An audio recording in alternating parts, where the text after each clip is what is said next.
Lifestyle here, child of God. Oh man, lifestyle here, child of God. Trying to get my thing positioned, man. Lifestyle, child of God. Greetings to everybody out there. How you doing? Uh, okay. It's been raining. It's raining. It's supposed to be summertime, but it's cold. It's not so cold today, but it's been cold this week. It's been cold. The end of last week and this week, man. It's been cold. Anyway, thanks for everybody who is subscribed, and thanks to everybody who like whenever they decide that they like. I appreciate it. You guys have grown the channel, and I'm grateful. And I'm trying to be open to making different types of content for the audiences out there. As you can see, when you go through my feed, there's different types of content for everybody. Okay, so today I'm going to be speaking on American exceptionalism via a discussion I had with a gentleman. Hold on, cancel.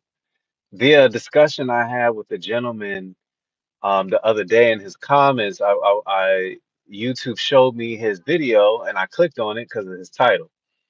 And he's a white American, and he was basically talking about how racism and hate is increasing in America.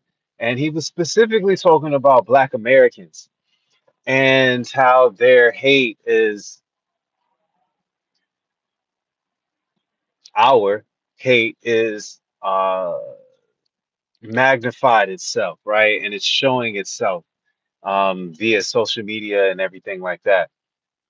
And he talked about reparations. He talked about, different dynamics that the Black community is speaking about when it comes to freedom, justice, injustices, and past histories. And basically, he was saying it's a lot of hate, and he was telling his community, his audience, that they should prepare. They should prepare because these types of groups are proliferating or massaging. Um, I'm being too. I'm trying to use too many big words, but basically, he was basically just saying that a lot of these people that are speaking on these things are hate groups and that they're cults and this and that. And I made a response to his comment, and he didn't like it so much. He was basically like, "Yeah, thanks for showing your hate and such and such." And I didn't say anything hateful. What I did say is that it's interesting how descendants of white Americans from the colonization days and the foundation of America, right? How they think that their forefathers' sins doesn't fall on them, and they're removed, or they have an exception of being removed from that because they didn't do it. And that's correct. You didn't do anything. You're descendants of your forefathers who have done some things. However, for those who are Christians out there, for those who are praying warriors out there, for those who people who pray, don't think that the slaves in those times, the people who were suffering, the Indians, um, the South Americans, specifically like Mexican Americans, the Mayans, the Incas, all those types of folks, right? These people prayed to the Most High God when tyranny came down on their villages and on their cities.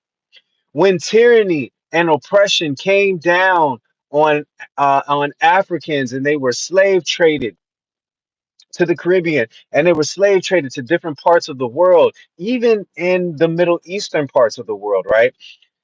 People prayed, right? And you think that those prayers are not going to get answered?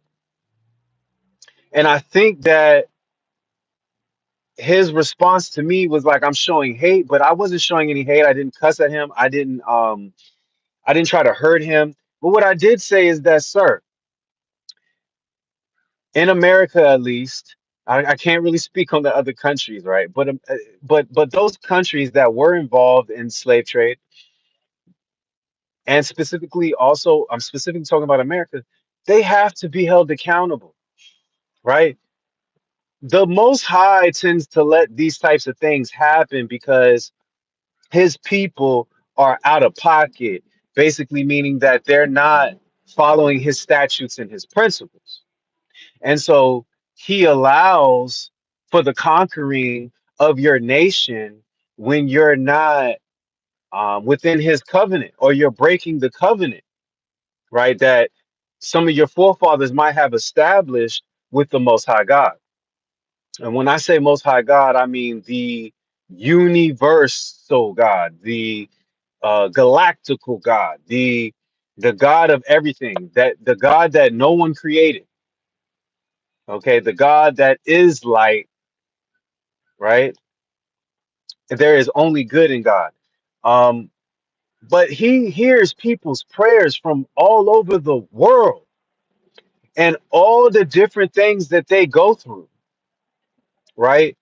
And you don't think that the Most High God doesn't make plans to change the powers, or make plans to release and free people, free the land, right? He hears those prayers on an individual, the micro level, to a macro level, to large groups of people.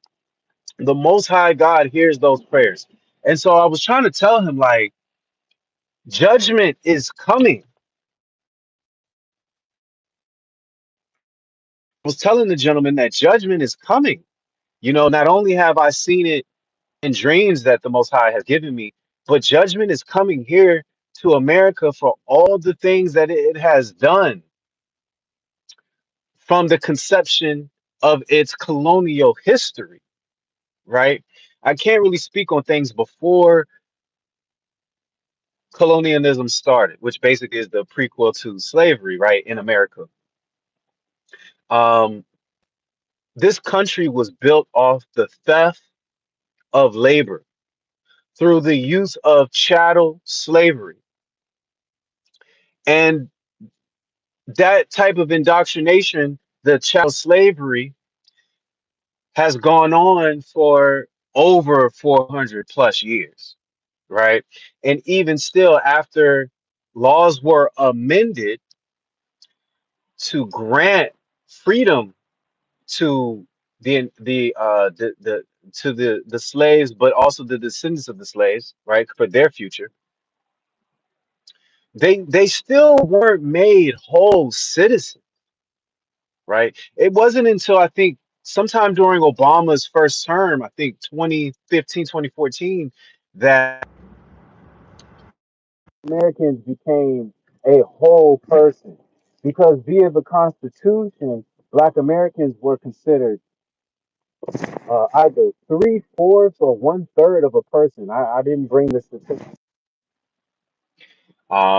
Forgive me if my phone falls. I'm trying to prop it up on something that's not really balanced. But these things have to be balanced and corrected, right? Now, everybody does not believe in forgiveness.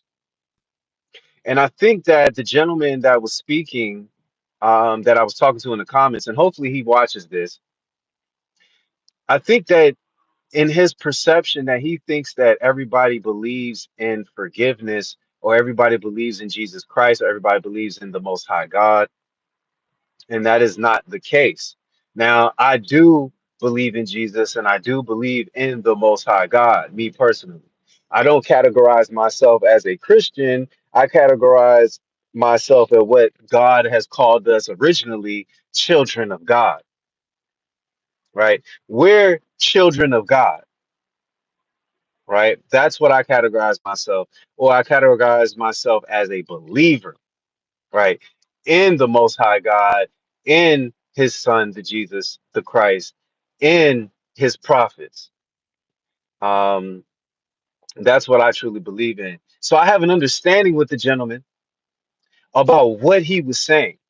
I get where he's coming from, but he has to understand that there is going to be a balance of powers, that America is not exempt from correction, especially since this country, quote unquote, off was established in God's name. Especially since this country and other countries that participated in the global slave trade of Africans, they utilized his scriptures, his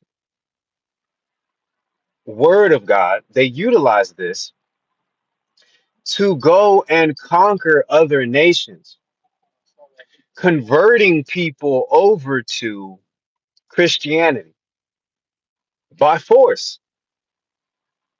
Now, God doesn't force us. God doesn't force us to do anything. All have free will.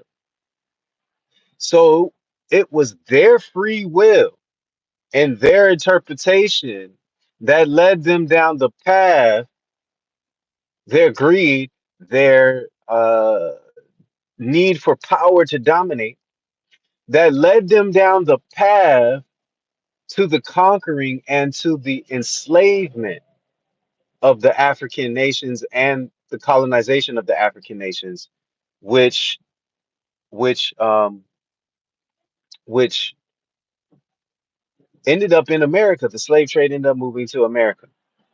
Now, briefly going through history, I'm roughly trying to chrono trying to keep everything in the correct time order, but also trying to skip over it quickly. I don't want to focus on those things. But I wanted to tell the gentleman that look, the Lord, first of all, I don't hate anybody. I don't hate anybody. I do have dispositions, right? And I'm still working on those dispositions as I learn more and consume more information, but also as I dibble and dabble between different folks within different nations, right? And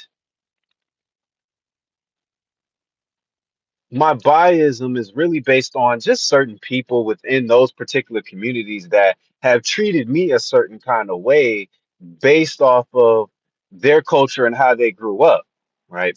But I don't hate anybody, right? And this message is specifically for, and this message particularly is for white Americans. What I like to say to white Americans is that I like you guys. I love you guys. Your cultures in some ways is very cool. In a lot of ways, it's very demented. Um, but I don't hate anybody, and I don't spew hate. And he thought that I was spewing hate because I said that judgment is here now. You know, judgment is coming. It's time, and it is time. And I'm not the only one on YouTube relaying that information, letting everybody know that the times are delicate right now, and soon everything is going to change in America financially, culturally, technologically. Everything is changing quickly, quickly, quickly. Everything is changing. Um, but I have a lot of white friends. I didn't always have so many growing up. I started to gain more white friends when, and that goes for anybody that's descended from the European nations. I started to gain more white friends when I went to college. I didn't have that many in high school. I had like a few, very few. Um, and even outside of college, very few. I know a lot of white folks that are very wealthy. I mean, very wealthy, and that have a lot of power. And I mean power, old money and old power. I know a lot of those type of white folks. And they're very awesome in the way that they think, and they're very awesome in the way that they have treated me in the times that I was friends with them and meeting with them. And I like to say to white Americans out there, um, that I don't hate you, I love you. And I'm willing to talk with you about this types of subject matters or any subject matter. Just like I'm willing to talk to anybody from any nation about any subject matter as long as they're not scared to talk about it, right? Because some people like to talk about things outside of inviting other parties to the conversation, right? So that there can be a balanced perspective, right? A lot of the times we like to give our one perspective, but that's why I'm doing this live today because I told the gentleman, even in a post that I wrote on my YouTube, that I was going to speak on this. And I told the gentleman that I was going to show my face in his comments so that he can see me and he can hear a fresh perspective from me, almost as if we were in person. But there's no hate. I love white folks. Now, I did and still and possibly being attacked by certain white groups, specifically that believe in supremacy ideology and specifically that participate in certain cults or groups, KKK type groups, right? Alt right or Nazi, neo Nazi type groups. They've attacked me uh, because of some of the things that I have said about their history and just defending my people from the rude terms that they like to call black folk. Now, yes, a lot of black folk are over people calling them the N word or calling them monkey or calling them all types of different derogatory names, right? And yeah, it doesn't affect me, but it does affect me at the same time, right? Because um, I don't think that it's nice to use those types of terminologies, and we shouldn't use that. And you shouldn't jump into. I'm speaking about how I even got into it with some of these groups, these super supremacist groups. You shouldn't jump into black spaces or places where black people conglomerate and then want to speak on our issues or speak into what we're talking about, but then to throw derogatory language towards black Americans as if you still have some stature or some type of status or you still want to live in these old ways of America that so-called made America great, which it didn't. There was no time that really America had greatness because there's always been hate and division racially in America. Now it has extended to different areas because we have so many people from different countries, and so now the hate seems to be magnifying, right? Not just between black and white, but between all the nations that conglomerate within America, because America has become a breeding ground for competition and the competition of races, which that is the definition of race, the competition between races over economic resources and hard resources in general, right? To gain power for your community over others and their community. That is what race is. It's a competition. And so America has become this place where we just compete against the other nations. And as I began to talk with a great brother that I met today of the Middle Eastern descendant, and he began to explain to me that, a lot of people of the international communities are forced out of their countries because of tough things that are going on in their country. I mean, tough things that they can't even solve. And that's why they come to America. And I get that. And I totally understand that. And actually, I love all the races from all over the world. Like I was telling him, I would love to travel abroad and study under the elders of these different countries. I would love to study abroad and understand the historical references from the people of those nations. so that I could become a better leader within my own nation, right? Um, but we all have differences and we all have biases.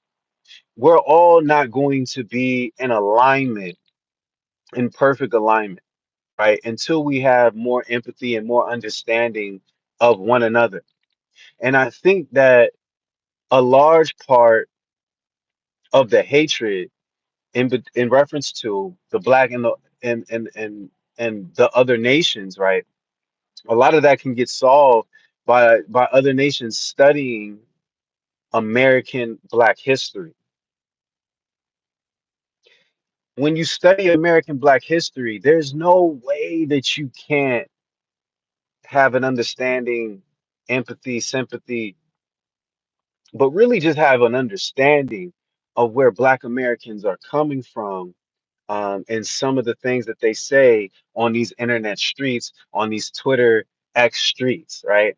The things that we say and magnify for other people to hear, to have an understanding of where we come from. Um, but that doesn't necessarily mean it's hate, because when it comes down to it, these are things that we say online. But when it comes down to it in regular, real society, a lot of people are working together. We all work together in different work environments. We work together in school environments, et cetera, et cetera. You could put those pieces together. Um, but just because we work together doesn't mean that those biases don't exist inside the perception and mindset of people's minds as they go to their working jobs or whatever they do during the day. Um, but that doesn't mean just because you have a bias or you feel a certain type of way, no matter where you're from in the world, that doesn't mean that you have hate. You understand what I'm saying? And I think that a lot of the speech, specifically coming from Tariq Nasheed, right, gets misinterpreted by a lot of the other nations. They don't have a perfect understanding of the way that he's communicating. And I get that. Um, in reference to white Americans, though, I do not hate you. I love you, my brother and my sister.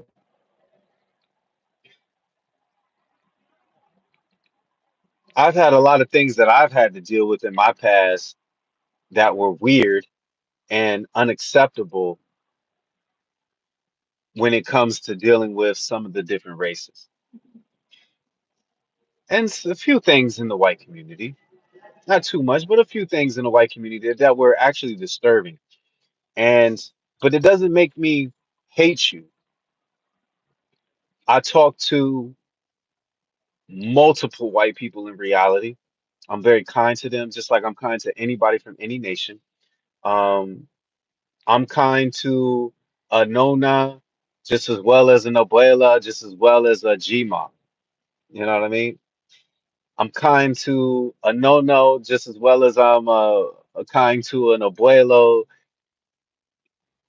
and a grandfather from any other nation. I try to help. I try to be there. I try to open doors. I just be polite, be kind, give good comments, to people, meaning comment on the way that they look, on what their way that they're dressing, and give them positive reinforcement every day. I always do that. It's always going to be me. Um, but if anything I ever said towards white folks came out as hate, and I have said some things that might be like, well, where does he stand on my X page? The thing I would say to you is that when you're being attacked and called the N word and monkey and et cetera, and when people formulate a Reddit group against you, when people go on Reddit and formulate a group against you and go on your X page and spell out the N word, and I don't mean nigga, I mean nigger, right? And spell the N word individually, different people putting different letters. and then you have a person at the end of it like, way to go, Reddit, we did it. It makes you want to fight back. It makes you want to stand up for yourself, right? And I stand up for myself in different ways. I go after what I know is going to irritate those supremacists or those cult groups. And I said some things about white women, right? Because they love their women, right? They're gonna protect their women. And I said that they're dangerous. White women are very dangerous historically. I don't need to go through the history. You could do the research. Um, but I talked about their hair and how it was stringy, and I didn't say that they smell like a wet dog or anything, because white women don't smell like wet dogs. They smell very wet. What I mean? They don't smell like that. I know people say that, but they don't smell like that. I did say that their hair was stringy. I think, and I said that white women were dangerous. Um, I want to apologize to those who don't understand that I was fighting fire with fire in reference to these Klan members or these supremacists or these neo Nazis, right? Because they were attacking me, right? They just started group gang following me, and it's a lot of them. They gang followed me for a while. Um, and when I said some things, I was really attacking them because I know it was going to irritate them, just like they were saying things towards me to irritate me. But I didn't mean it towards the white community. I need the white community to understand that I don't hate you. I do love you.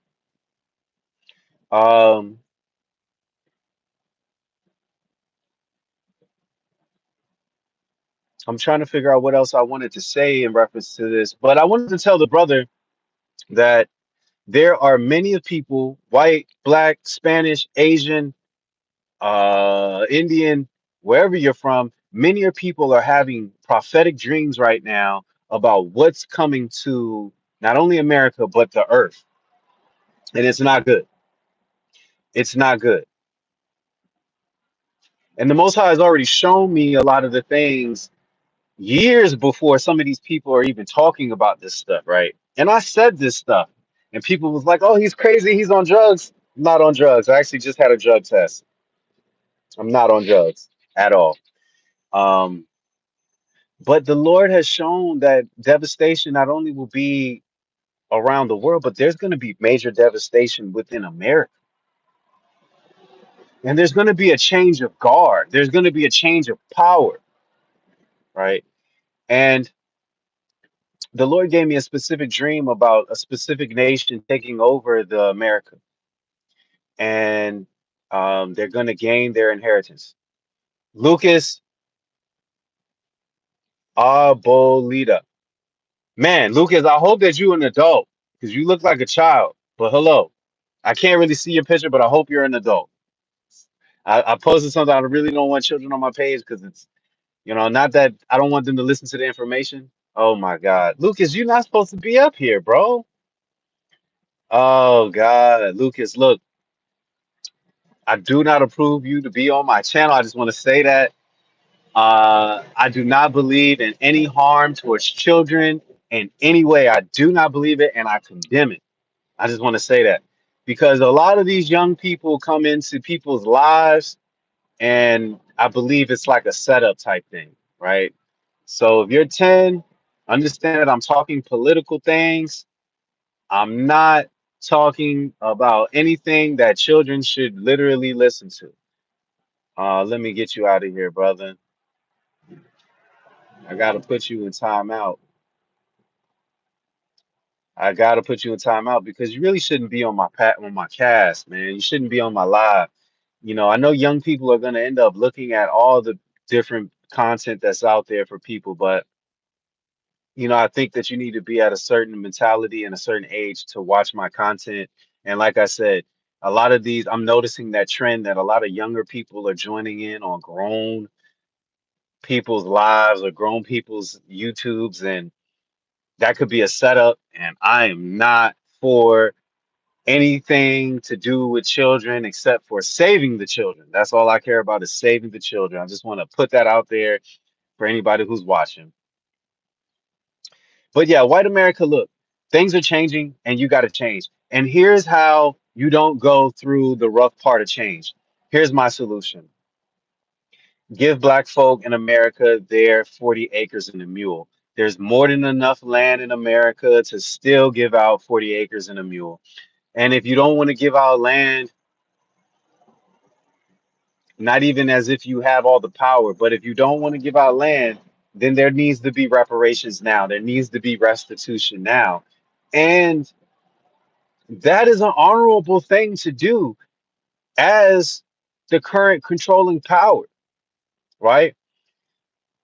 To acknowledge the descendants of slavery, to acknowledge the years and years of oppression through laws and policy that have kept black Americans at a certain level.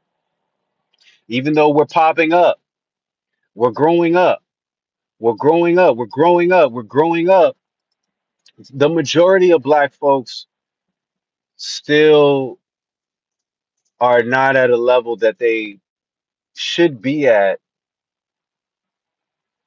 in a millennium era in 2025. And to change that and to help out with that so that you don't have to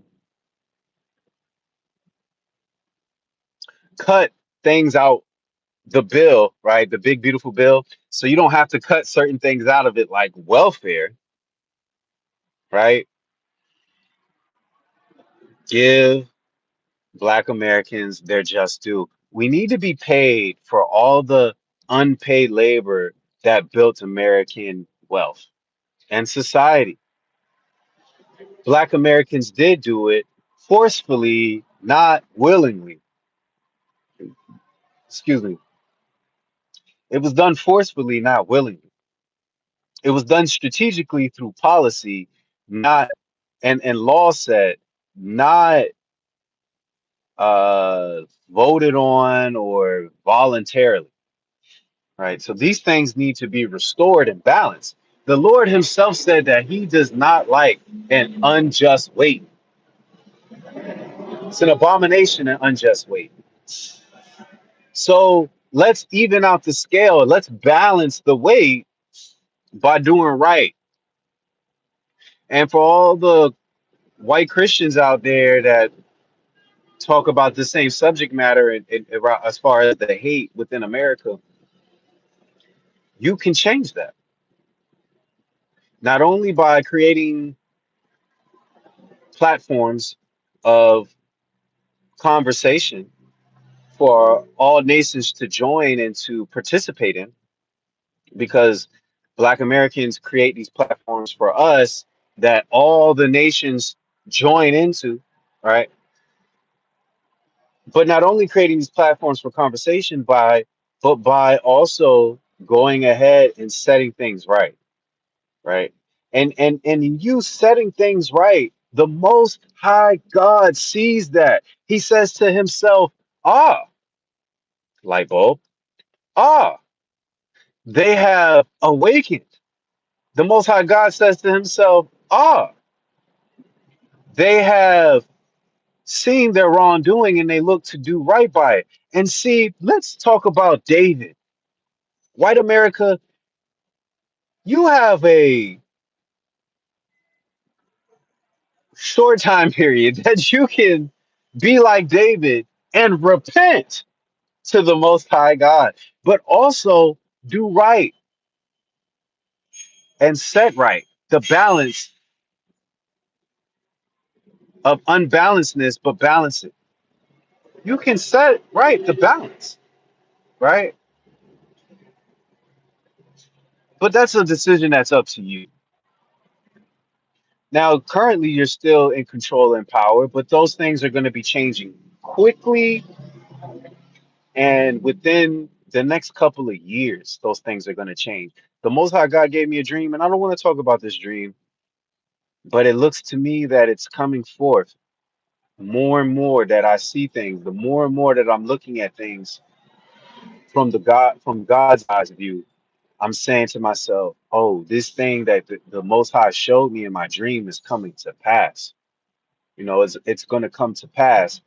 And Barack Obama's movie or production company that created the movie Leave the World Behind has already predicted that future, right? That there's going to be an internal conflict within America, and then there's going to be a global war outside of that. But there's going to be an internal conflict within America, and that internal conflict is going to be brutal.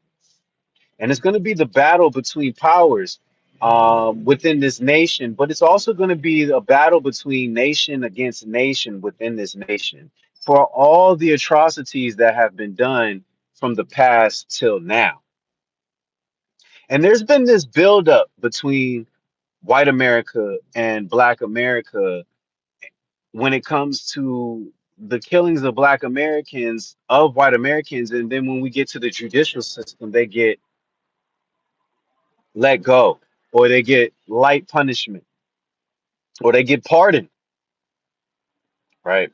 Recently seen yesterday that Larry Hoover was pardoned, but is that a prequel in order to show justification, not justification, but is that a prequel to show or to give balance to a Derek Chauvinoff being pardoned, right? Oh yeah, we're going to pardon Larry Hoover, but we're also going to pardon Derek Chauvinoff. Is that a balance of power? Are they doing that to balance it out, to make it look good? I don't know. What I will say is that there was a young lady, a white young lady, who was funded by white Americans across America for calling an autistic black by pigment, but I believe that the young man is uh, Ethiopian, Eritrean, or Sudanese. But she was calling him the N word, the N word, the N word, the N word. She kept calling him the N word. And she did all these social media posts and it got posted. And she got started a GoFundMe and is a quarter of a is a three-quarters of a millionaire. Three quarters, over $750,000 plus she received,